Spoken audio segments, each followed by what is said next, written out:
Hello everybody. So in today's video I'm going to be ranking the multi-Doctor episodes of Doctor Who. So basically Doctor Who episodes that feature multiple different Doctors.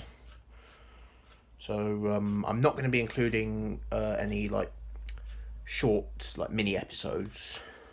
So that means that Time Crash won't be included.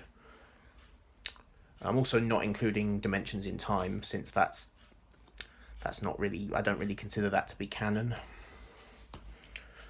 I'm only including full proper episodes. So there's 6 of them right here.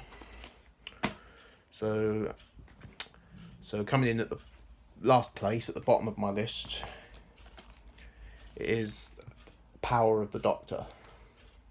So this is Jodie Whittaker's final episode as the 13th Doctor. Now, of course, I'm not a fan of this era at all. I'm not a fan of Chris Chibnall's era of Doctor Who.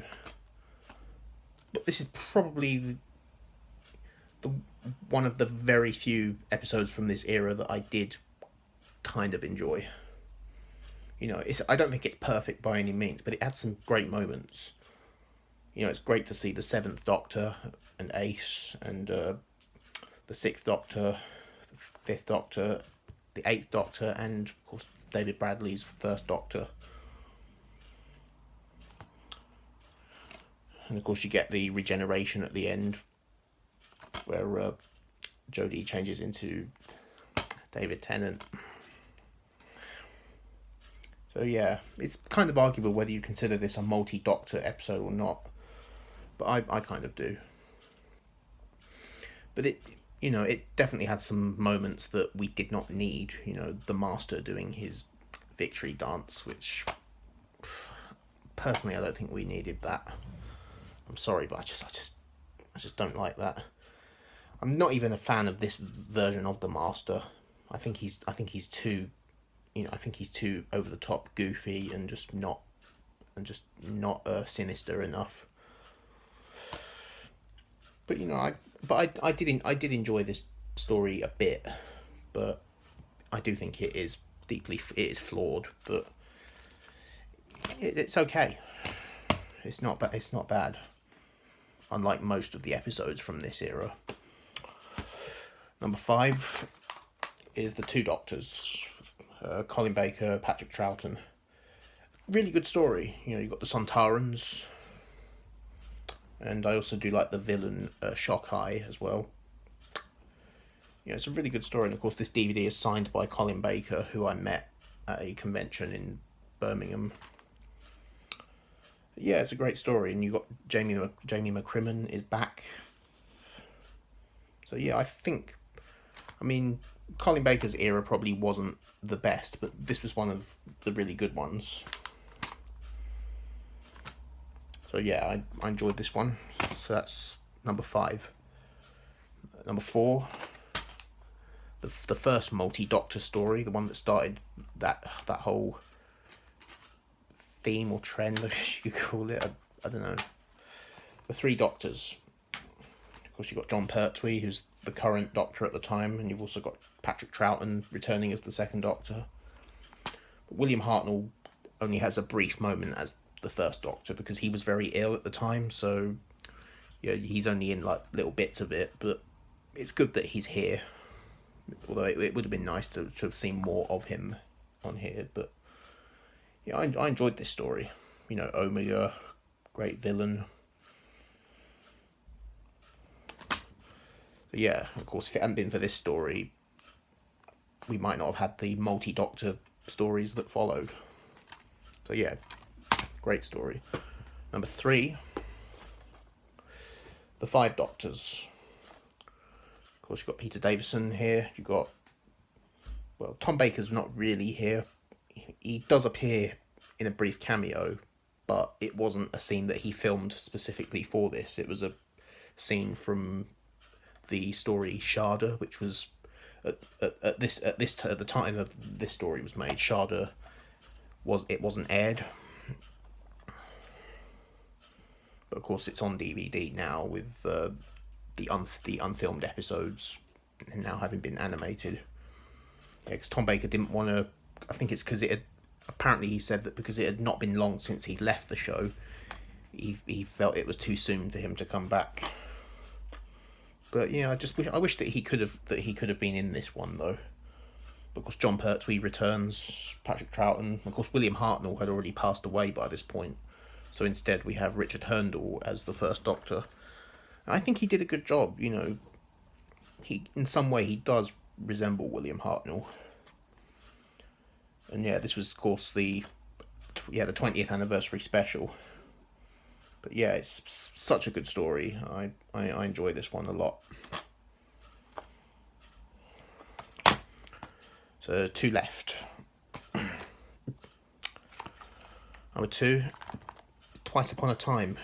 Peter Capaldi's final episode as the 12th Doctor. And in here you've also got David Bradley playing the first Doctor. This is superb, So from the first Doctor's, from his perspective, this takes place during the events of the 10th Planet, which was Hartnell's final story. Yeah, it's basically him coming to terms with the fact that he's going to regenerate for the very first time. And then we get to see that at the end, but it's reshot with David Bradley playing the role. But you also do get some footage from the 10th Planet on here as well. And Peter Capaldi's regeneration is great as well. I especially just love the speech that he gives before he changes. And yeah, the more I watch this, the more I just appreciate it, and also the more I appreciate Capaldi. Like, I truly believe he was brilliant. Although, at the time, I wasn't really... It took me a long time to really... to warm to him, but yeah, I just really enjoy this one. Just such a great special for Capaldi to go out on. So, yeah, great story. Number 1, I think you probably know what number 1 is. It is The Day of the Doctor, the 50th anniversary special.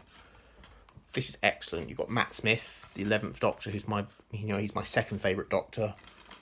And you get the return of David Tennant as the 10th Doctor, my absolute favourite Doctor of all time. It's just seeing those two team up and the interaction between the two, it's perfect. And John Hurt is also brilliant as the War Doctor. I mean, it would have been good to see Christopher Eccleston as the 9th Doctor as well. I think originally the War Doctor didn't exist in the original script. It was originally supposed to be the 9th Doctor, but Christopher Eccleston had refused to come back, so they brought in John Hurt. But John Hurt was brilliant anyway. And then you also had the regeneration, where the War Doctor regenerates, but of course it cuts away before you see the 9th Doctor appear. But yeah, I think it would have been good for Christopher Eccleston to film the regeneration scene, just to see him, even if it is just for a second. It would have been good just to see him.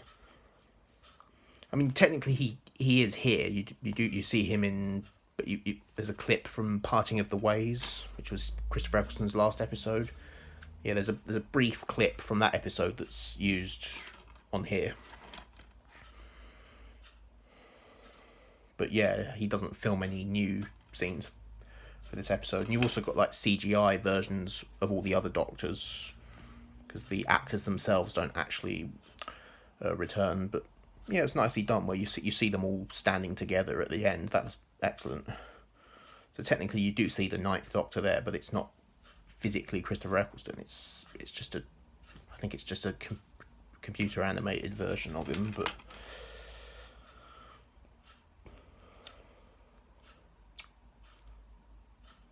and yeah, also you have Tom Baker. Tom Baker has a cameo as the Curator, who is implied to be a future incarnation of the Doctor, which basically means that the Doctor can repeat some of his previous incarnations in the future. And of course, they proved that in Power of the Doctor, so that's how David Tennant has come back. And you've also got see a very, very brief moment of Peter Capaldi's 12th Doctor on here. Like, he appears on screen just for a second, but you only see a close-up of his eyes. And, you know, I think this is the first time that a future incarnation of the Doctor has actually appeared, like, has appeared before Regeneration. But yeah, he's uncredited on here, but yeah, but he's here. Of course, Billie Piper returns, but in this she's the Bad Wolf, so she's not actually Rose Tyler in this one. But yeah, I love this. I just, you know, and I'm really looking forward to the 60th anniversary special, which I'm probably going to enjoy more. But out of all the multi-Doctor episodes, this one is my favourite. So yeah, I hope you enjoyed that little ranking there, and let me know your thoughts in the comments, how you would rank these stories, and I'll see you in the next video.